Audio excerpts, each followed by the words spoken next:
There's an old adage about movies being adapted into books that goes something like this. The person who knows what they're talking about is the one that leaves the theater saying, I loved that movie. It was nothing like the book. Or conversely, it could be expressed, I hated that movie. It was exactly like the book. The point being, books and movies are two completely different mediums for telling stories, and so have to tell their stories in different ways. Let's look at a few movie adaptations of books today and discuss how they chose to adapt the written word to the image on the screen.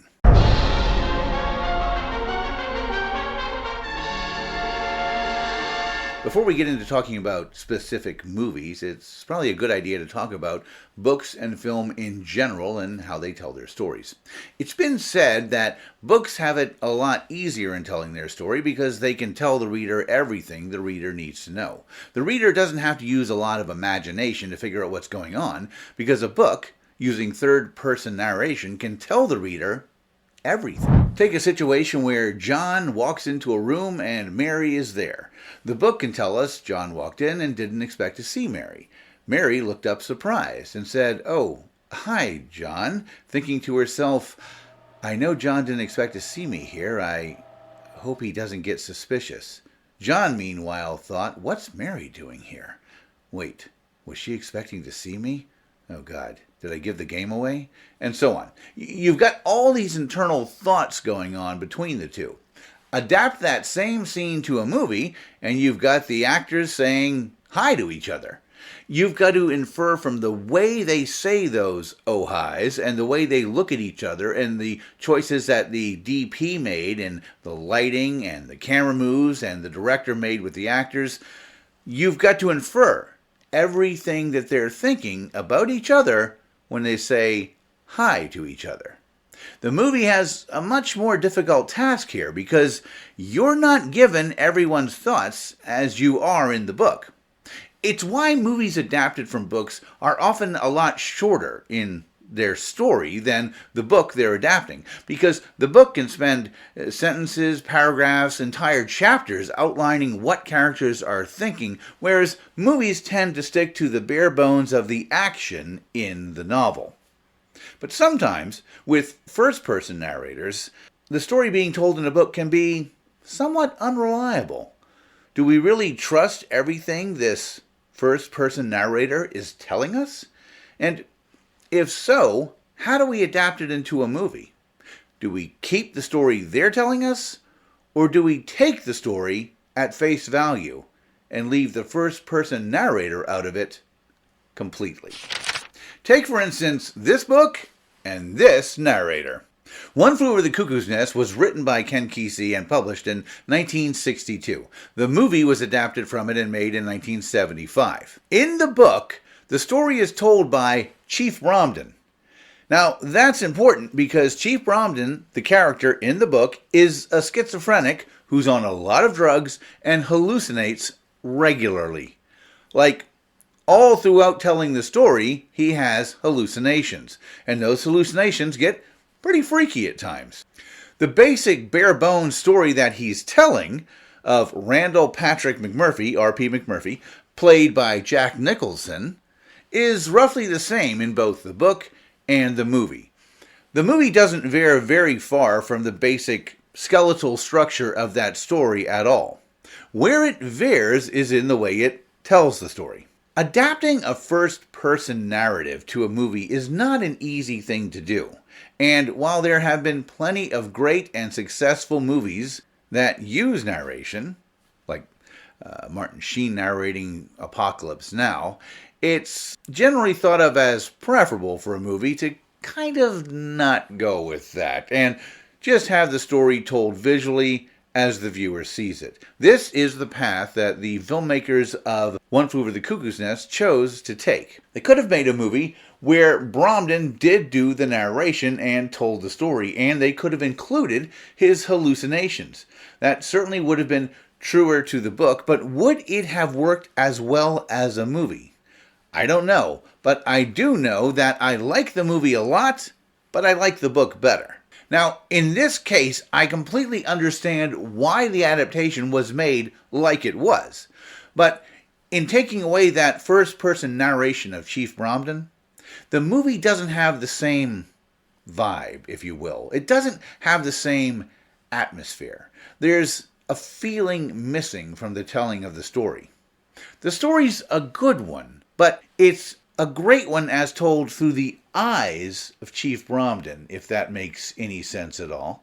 It simply works better with him telling the story, because you're not clear if everything he's telling you is real or not.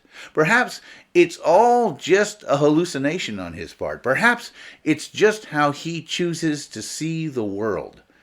Maybe he doesn't escape at the end at all. Who really knows? All I know is that when I read the book, which I read in one afternoon, so clearly I was into it, I felt a lot more than when I saw the movie. And I liked the movie. I think it's a good adaptation. But it's more of a good illustration of the difficulty in adapting a first-person narrative to the screen. One book-to-movie adaptation that didn't suffer from any of these issues was The Godfather, book written by Mario Puzo and film directed by Francis Ford Coppola. If you've read the book, and obviously I'm only doing movies in which I have read the book, you might, like me, find it a little wanting. It's not that it's a bad book, it's not criminally bad, pun intended, but it's not the greatest work of literature you're ever going to read. I think the reason it became such a blockbuster bestseller in 1969 was more about the relative novelty at the time of stories about the mafia. The way the story is told is very prosaic, very pedestrian, quite frankly. And to illustrate this, let me use two examples from the book that the movie corrected in perfect fashion.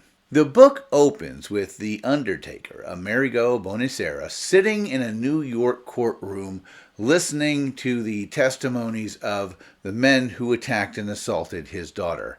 He's there to hear the verdict afterwards, and of course the verdict lets them off the hook. And finally, after all of that and recounting that story to us as the reader, we then find Bonacera, who has spoken with his wife and talked about going to see Vito Corleone, whose wife is the godmother of their daughter. They have avoided being close with Vito Corleone before because they want to be fine, upstanding Americans not associated with the kind of criminal activities of the Corleone family. But he's desperate. He tried the judicial system and it didn't work. So, for justice for his daughter, he goes to Vito Corleone. He finally gets there and makes his plea. He then recounts the story to Vito Corleone. The story we literally just read gets recounted for us again as the character tells it to Vito. That's the kind of book it is. It just doesn't have a good feel for brisk, efficient storytelling, if you know what I mean. The movie, on the other hand, opens up like poetry. We see Amerigo Bonacera on the screen saying, "I believe in America." Now that's an opening. And then we get the story. We don't need it told to us twice like in the book. It's a beautiful opening that completely blows the opening of the book out of the water. Next up, the producer, Jack Waltz. In the movie, he refuses to give the part in a new war film he is directing to Vito Corleone's godson, Johnny Fontane. Johnny Fontane pleads with his godfather to get him the part, and Tom Hagen, Vito Corleone's consigliere, goes to meet up with Jack Waltz and see if he can get Johnny Fontane the part in the movie. Now, in the book, there's a part about Waltz also having an affair with a teenage girl. 15 years old to be exact, if I recall. This is news that is related to Vito Corleone in the book, and it's, to my mind, a fundamental error in storytelling when you're telling this story. What it immediately does is try to shoehorn some kind of a moral justice into the story. In other words, it's trying to tell us Yes, what Vito Corleone is going to eventually do to this producer is awful, but didn't the producer kind of have it coming? Whereas in the movie, that little detail is completely left out. Instead, what we see is a producer telling Tom Hagen, I'm not going to cast Johnny Fontaine because he ran off with an actress that I was in love with and was beautiful, and he ruined her. And Tom Hagen tells this to Vito Corleone, and the next morning, Jack Waltz's prize racehorse's head is in his bed with him. This did not happen because there was some sense of moral justice being doled out by the Corleones because Waltz was a sexual predator. We don't know any of that about Waltz in the movie. The reason that horse head ends up in his bed is because he said no to Vito Corleone. In the book, it makes it seem as if, yes, he said no and that's the problem, but also, what an awful person he is. Let's punish him. You don't get that in the movie because that would kind of ruin it. It kind of ruins the whole idea of the character of Vito Corleone. He's not about paying back society for the wrongs of others. He's about taking care of his family. And if you say no to him when he requests something for his family, you're going to suffer for it. The book is, as I said, very pedestrian in the way it tells the story and feels overwritten in its details, like the one I just mentioned with Waltz, or the way it opens with the entire story of Bonacera's daughter before being retold to Vito Corleone just a few paragraphs later. The movie, on the other hand, feels like visual poetry in motion. The movie is a masterpiece, standalone or as an adaptation. Either way, the movie so far exceeds the book, I'm surprised anybody even bothers to read the book anymore. It is a great adaptation, one of the all-time greatest there is. So now we've looked at two examples. One was a highly acclaimed book turned into a highly acclaimed movie, where the first-person narrative of the book was eschewed for straight-ahead storytelling in the movie. I preferred the book over the movie in that case, but both have their merits. Then we looked at a book that isn't exactly one of the greatest ever written, but tells a good enough story that was adapted to an absolute cinematic masterpiece. Now, let's take a look at one of the most contentious book-to-movie adaptations ever done. The Shining. Stephen King published The Shining in 1977, and Stanley Kubrick adapted it to film in 1980. Stephen King was not happy with the results of that adaptation, and made it clear that he didn't like it at all, and has continued to make it clear for decades since. Now, at first, it seemed like Stephen King was on the right side, so to speak. The movie got very mixed reviews, mixed to middling when it first came out. Now, as someone who wasn't some full-grown adult reviewing movies at the time that came out, because that was all the way back in 1980, it's one of those situations where I have to ask myself, what the hell were critics looking at in 1980 that they couldn't see The Shining was a masterpiece? I am of the mind that the movie adaptation of the book far exceeds the book on almost every level, while at the same time completely understanding why Stephen King would feel the way he feels about that very same adaptation. When Stephen King wrote The Shining, it was a very personal experience for him. He was himself a recovering alcoholic and saw a lot of Jack Torrance in himself. So it was probably his most personal work, which would explain why he took so personally the changes that Kubrick made to the story.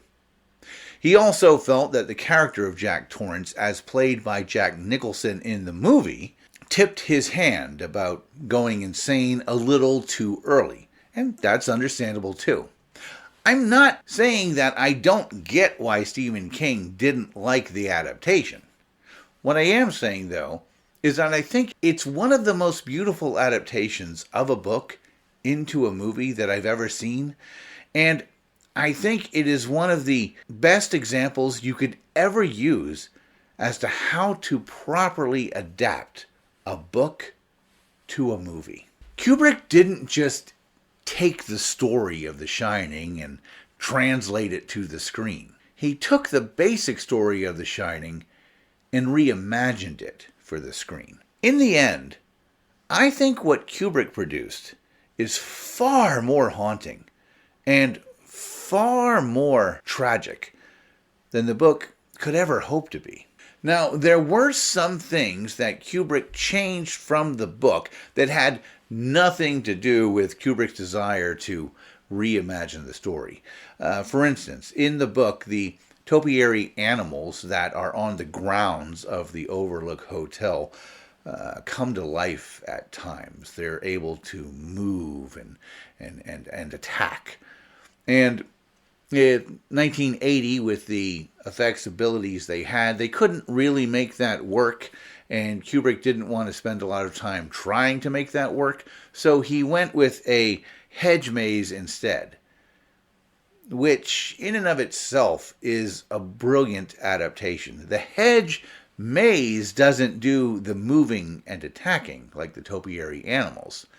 The people themselves get consumed by it voluntarily. They run into it and find themselves lost and directionless and desperately trying to get out. Of the major changes that Kubrick made to the story that I find fundamentally better than the book have to do with the hotel itself and the spirits contained within. In the book, when Jack Torrance becomes the caretaker of the Overlook Hotel, the spirits originally try to possess Danny, and his ability to shine is so strong that it kind of reactivates the hotel's spiritual existence. It kind of brings it back to life in a way it hadn't been for years. But Danny's too strong for them to really take over and control, and so those same spirits that inhabit the hotel shift their attention, so to speak, to Jack Torrance. If they can get Jack Torrance on their side, then he can deliver Danny to them, and somehow they'll be able to then possess Danny more easily. It's not really too clear, quite frankly, and it gets a little convoluted. But what's really bizarre about the book is that the character of Jack Torrance needs to adjust a boiler in the basement of the hotel regularly. It's an old boiler, and the owner of the hotel, who is a kind of selfish, jerkish kind of a guy, who's also really cheap, has never replaced it because he doesn't want to spend the money, which means it constantly has to be regulated, or, wait for it, the hotel will blow up. That doesn't seem like a very good business plan, but, well, that's what the owner of the hotel is going with. So Jack Torrance has to regulate that boiler to keep the hotel from blowing up. Thus, the spirits, who need the hotel to keep going for their own paranormal spiritual energy, possess Jack Torrance and keep him from regulating the boiler, so that eventually the hotel blows up. Now, there are a few things wrong with this. One, it just doesn't make a lot of sense that you would possess the one person who can keep the hotel from blowing up. And two, throughout the novel, Stephen King shows that the spirits of the Overlook can physically manipulate objects around them. They can literally make topiary animals come to life and move, but they can't turn the dial on a boiler. It's a plot hole that several 18-wheelers from Maximum Overdrive could make their way through with ease. When the hotel blows up at the end, you're scratching your head saying, wait, why? If they could move topiary animals, couldn't they just adjust the boiler? If the spirit of Delbert Grady is able to let Jack out of the pantry in the book, Couldn't he adjust the boiler? Why do they need Jack to adjust the boiler if they can physically manipulate their surroundings? Question goes unanswered. There is no real answer to it, because the real answer was the hotel needed to blow up for the story to end. Now, it's no surprise to me that Kubrick read that and thought, I think we can do a little better. In the movie, those spirits come to life, and they don't try to get Danny on their side and then shift their attentions to Jack instead. What happens is the hotel kind of comes to life again because Jack Torrance has returned, and Danny. And Delbert Grady, well, he tells Jack Torrance, you're the caretaker. You've always been the caretaker. At the end, as Jack Torrance finds himself in that hedge maze, lost, directionless, and unable to get out, unable to extract himself from the belly of that horrible beast that has drawn him in, we find that his spirit has simply once again been consumed by the Overlook, and the Overlook continues on with Jack as the caretaker. As that camera slowly goes into the hotel and finally lands on that photograph of Jack Torrance in that ballroom from decades before, we know that Jack Torrance has always been the caretaker and always will be. And we know that the spirit and soul of the Overlook will always exist. That is a haunting and beautiful ending. Compared with, oh no, I can't regulate the boiler, boom, well, there really is no comparison.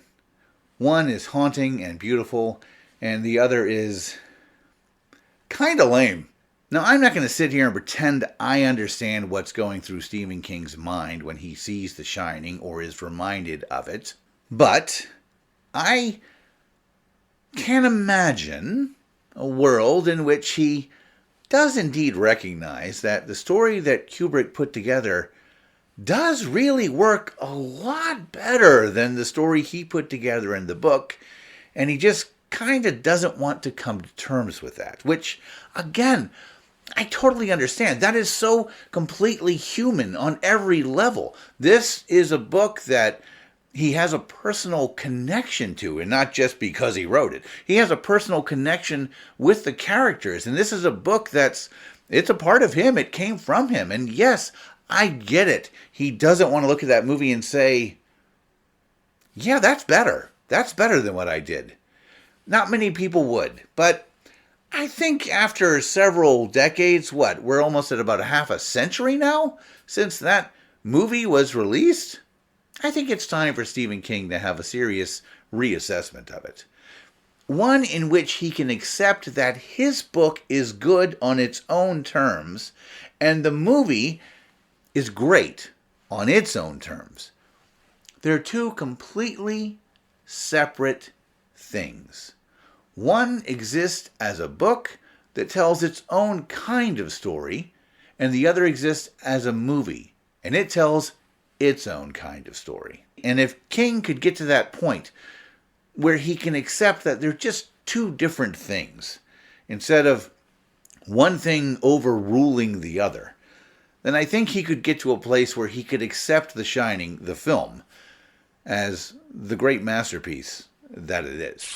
Adapting a book to a movie is probably one of the hardest things to do in film, because you're taking a story told textually and translating it to a story told visually. It's not easy at all, and plenty of people have their own ideas about what's good and bad about it. I certainly have a few myself, and that's why I'd like to make this an ongoing feature here on Unexplained Cinema Presents, called Book to Film. And I'd love to hear your thoughts in the comments. If you like this, please give it a like and subscribe. It really does help with the algorithm, and it helps the channel grow. And as always, try safely.